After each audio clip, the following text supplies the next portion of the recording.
Now welcome to my channel and thank you so much for watching this video here. So there's something that is going on in this government that I'm not happy about, that a majority of Kenyans are not even proud of, and I wish the professional political advisors and the national intelligence would alert President William Ruto immediately. For the people who have been following me all along, who understands very well what we usually do on this platform, I want to assure you this. Based on my own personal analysis, and I don't want to lie to you, if elections were to be conducted on this particular day, the presidential contest between William Ruto and Raila Odinga in the same ballot, the outcome would be this. Ruto would still emerge as a winner, but the country would experience something called voter apathy. The truth of the matter is that William Ruto is still loved by his supporters very much, but a majority of his supporters will not turn out to vote because majority of them have started to lose hope. They have started to give up in this government. The truth is, William Ruto is committing very, very serious and dangerous political mistakes. Mistake number one, if you take time to study Raila Odinga's recent political strategies, you will come to understand this. First of all, Raila Odinga has detached himself completely from the ground. Raila Odinga is no longer with his supporters. Apparently, Raila has started to defend the government. And that is why a majority of his supporters, the Azimio supporters, 90% of them, are demanding Raila to conduct the demonstrations, the street protests, because of the current regime. But Raila Odinga, instead, he has denied them. Sasa, kati ingine sisi tulisema ati punda imechoka. Tulisema punda imechoka. Leo tunasema punda imeanguka. Mzigo umekuwa kubwa zaidi, sasa punda imeanguka chini. Wakati itafika, hivi karibu inakuja, tutaongea na wananchi. Lakini vile mnavyojua tumekuwa tukisanya masahihi kutoka kwa Wakenya. Masahihi tumesanya imeshafika milioni 10 na zaidi. Sasa imetosha gari. Na tunajua yale kia ambayo tutafanya na hiyo sahihi. Mara hii haitakuwa ati sisi tunaambia wananchi warudi kwa barabara. Hapana. Wananchi wakirudi watarudi kwa mambo mengine tofauti kabisa. Sitaki kusema wakati huu, manake nitakuwa mimi nimetoa maneno mapema. So Raila has denied that he will no longer go back to the street to demonstrate. Also, Raila Odinga responded back to his supporters demanding demonstrations in a statement recently, saying that people are asking me the way forward when talks are still going on. Let us wait for the outcome. If it is good, then we will go by it. And if not, then we will know what to do. We cannot discuss much about it. Let's give them time to talk. Raila Odinga defending and supporting William Ruto's government has very serious consequences, the negative impacts. Number one, the opposition is no longer active. Why is the opposition not active? Because there is no unity among themselves. The Azimio La Umoja Alliance is no longer united and therefore affecting the strength of Azimio. I want you to ask yourself the following questions. Why is it that Martha Karua is resisting being in Azimio? The second question that you must ask yourself is this.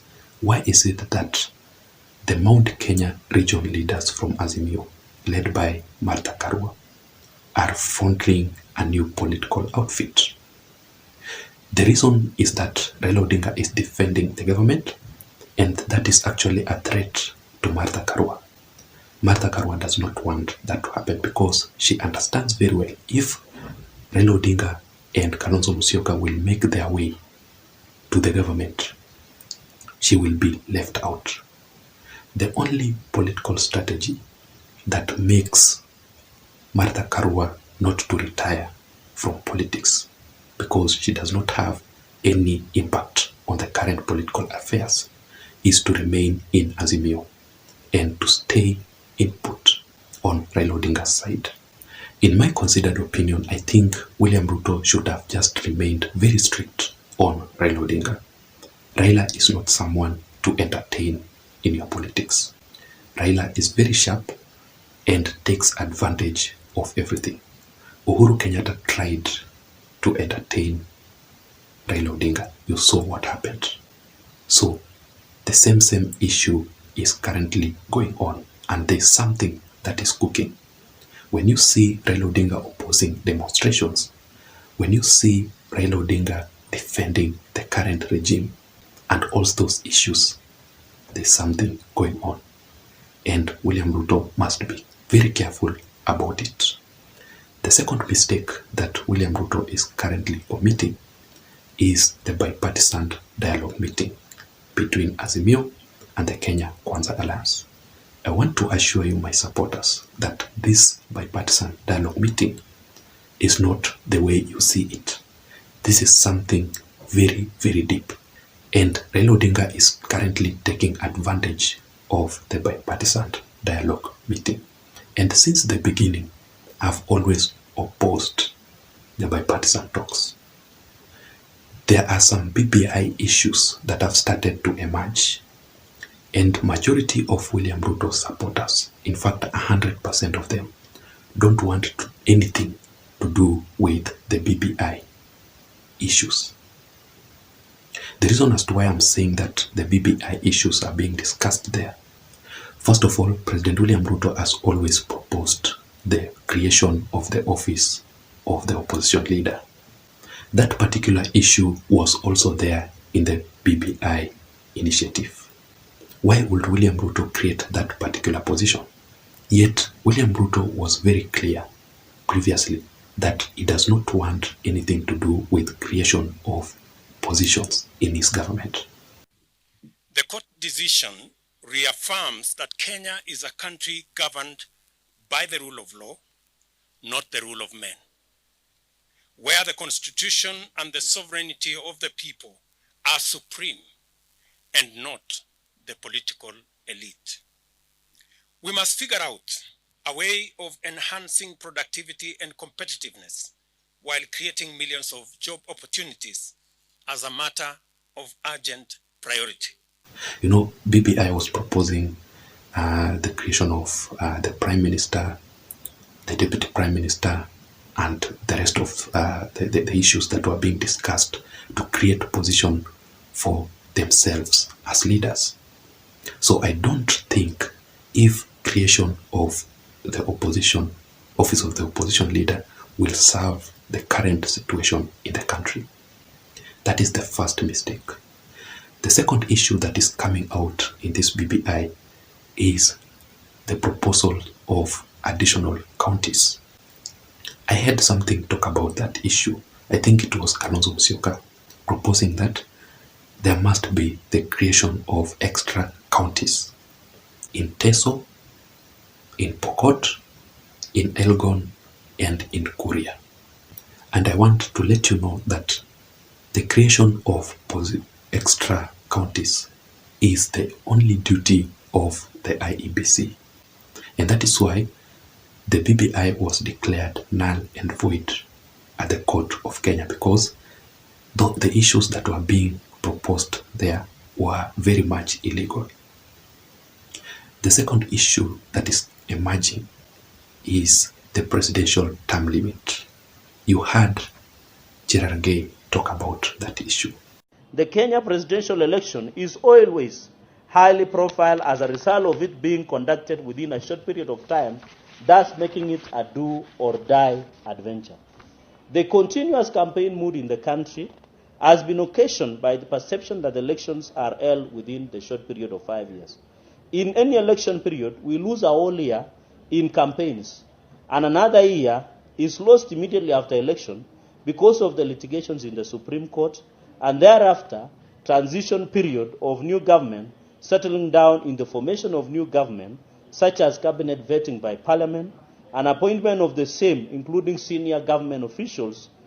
In total, we lose 2 years in a period of 5 years, leaving only 3 years for a president and new government to work. It is therefore justifiable to increase the presidential term limit to 7 years per term, totaling to 14 years. And I personally think that this thing did not come from Cherargei himself. There's something behind that.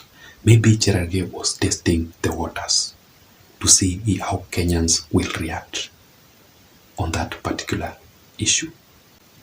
The third issue that is emerging in that bipartisan dialogue meeting is the issue of elections. Someone was proposing that the presidential elections to be conducted differently on separate days from the elections, other elections. So that person was proposing that Kenyans to turn out to vote for their MCAs, their members of the National Assembly, the governors, and the senators only on the first day, and on a separate day, Kenyans to turn out again and vote for the president. That one I don't want to happen, because first of all, it is a total waste of time, and also Kenyans will not turn out to vote. And the third mistake that William Ruto is currently committing is the appointment of the former head of state, Uhuru Muigai Kenyatta's advisors. William Ruto recently went ahead to appoint several leaders who were in Uhuru Kenyatta's previous regime as his economic advisors.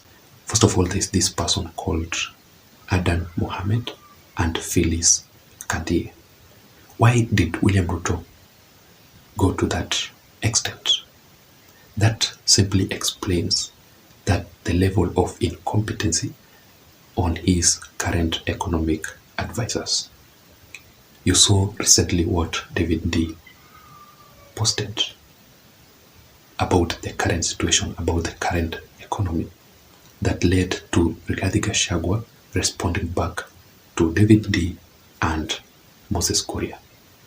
So those are the kind of issues that are currently going on. Majority of Kenyans are not happy about. I don't know what you think. Let me know your thoughts. Let me know your views and your opinions on the comment section down below. Otherwise, I don't have much.